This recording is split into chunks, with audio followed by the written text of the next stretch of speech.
Son of a bitch. Good morning, YouTube.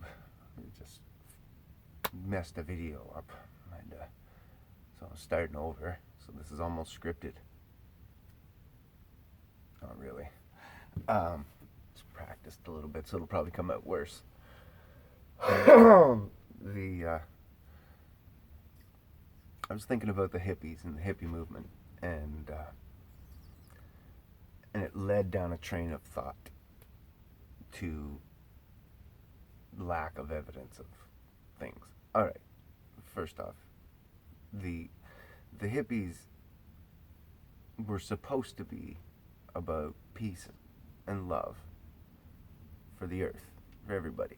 And they thought but like we know it's the earth, right? And there's the resources are here.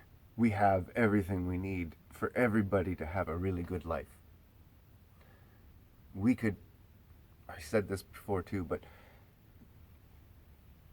if this was the North American continent, which is Canada and the US, for you people who don't understand geology, if this was all it, right, then Alaska would be the tip of my thumb. How can we see this? There we go. So just what comes out there would be Alaska.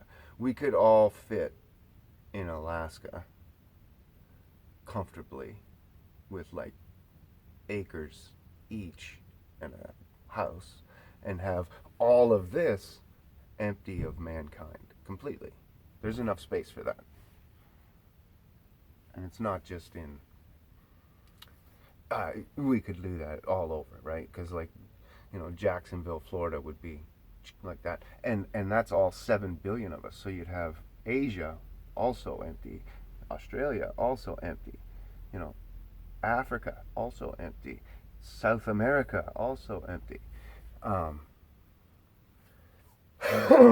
So the Earth's huge. The resources are vast, and you're lied to constantly by everybody. And maybe some of them just aren't smart enough to know that they're lying to you. And I'm sure that's the case.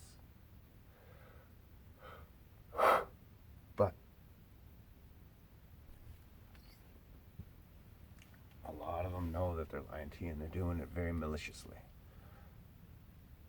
They have goals. They've stated a bunch of them, right? They want to cut the world population down to 1 billion. So that means 7 billion people have to die without having kids.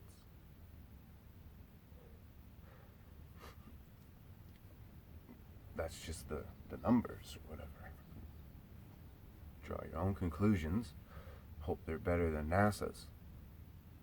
Because NASA concluded that Earth moved to the bowling ball and the feather when they hit the ground at the same time.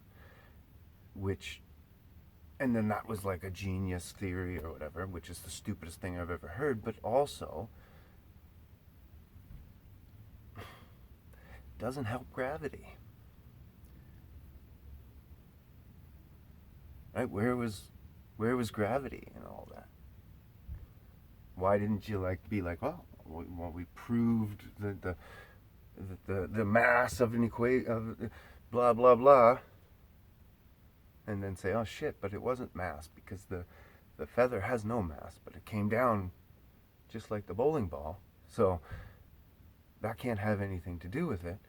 It was all about resistance. Resistance is the air, and everything just falls down to the ground, which must not be moving because it doesn't move.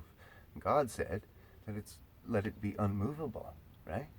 So it's not moving. And let every man be a liar before God. So they're lying. Somebody's lying.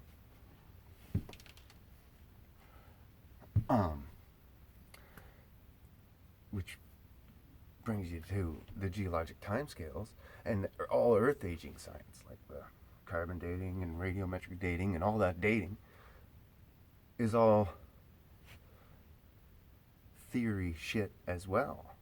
And everybody's like, oh no, we got all this evidence. And it's like, no, you don't. Because there's just a few simple questions. And this is really easy for a geologist. Should be able to answer these questions simple and real easy. Because I can ask them real simple and real easy, even though they're very complicated questions. Has anybody ever put something on a glacier and gone back to prove that every layer represents a year? The answer is yes, but they say that that glacier grew at a different rate than every other glacier on Earth or whatever, for some stupid reason. But it disproved that. So have you got anything to bring your side back to the table on that? Because we have concrete evidence. We left airplanes there for 50 years. We went there, dug up the airplanes. It was thousands of layers, right? And then when you apply that math to all the glaciers, it actually happens to work out exact with Noah's flood. That the oldest glacier, the oldest desert, and Noah's flood were all like at the same time, 4,000 years ago or whatever. So we got all that evidence. You got none. You just say what you want on that one. So then you got your geologic timescale. And you say that every layer was formed by the death of the creatures that lived at that time.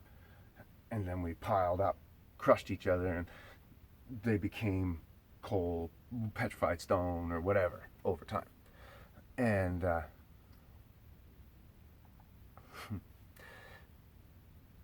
which just doesn't make a lot of sense, because they should have all became the same kind of thing, unless they were layered there at the same time and there was different effects from the Earth, or different times, and there was different effects. So like this layer was all organic and this layer was all non-organic, or like stone, or this layer got buried on and then froze, so it became petrified stone because of the way it froze, and it was pressurized for a year and had water on both sides of it crushing it and turned it into the stone, right? And then this layer became coal because it was just a big pile of organic with no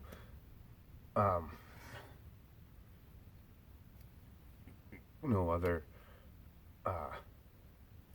outside of interference, no freezing, no real pressure, just being crushed on, normal. Anyway, they say layers were formed by the death of these creatures, then the death of these creatures, but they find it in the wrong order 80% of the time. Tell me I'm wrong. That's it. Just tell me I'm wrong. Is it 80%? Is it 82? Is it 81? Is it 80.4% of the time? I believe that's what I was told. So tell me I'm wrong. That's it. Like, that one's a really simple answer. Do you find the geologic timescale in the wrong order more than you find it in the right order? If that's the case, then it is not even a theory or science or anything. It's just nothing. If you find it in the wrong order twice, it's nothing. Do you find trees going through multiple layers in the upside down position all the time? Like, couple a year. That would be a lot. Like a really, really lot, all over the world.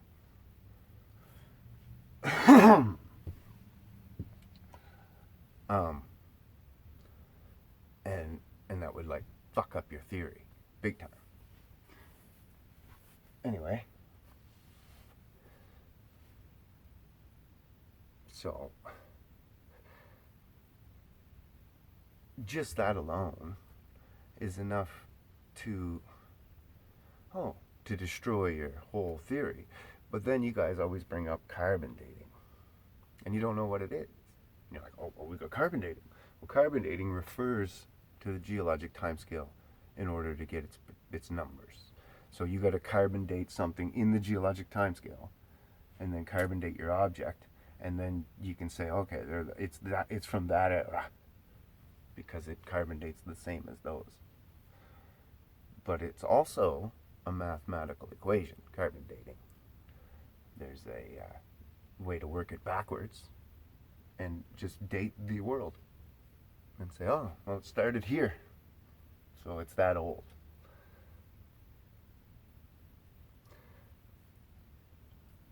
Pretty simple.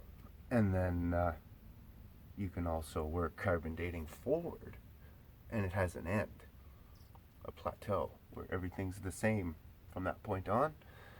So you can say the universe cannot be that old yet because we haven't hit that number, whatever it is.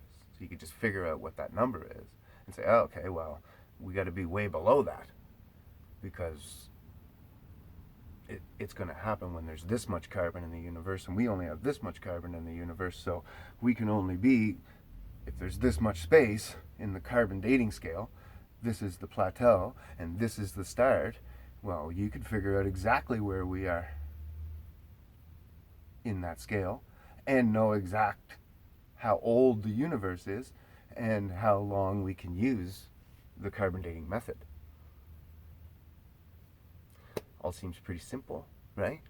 But they don't do any of that. They go to the geologic timescale. Right? So answer those simple questions and I'll shut up. Otherwise, go do some research. Show yourself approval for everything that you think. Go out and prove to yourself that the things that you think are actually what you would think, rather than what you were told to think by somebody else.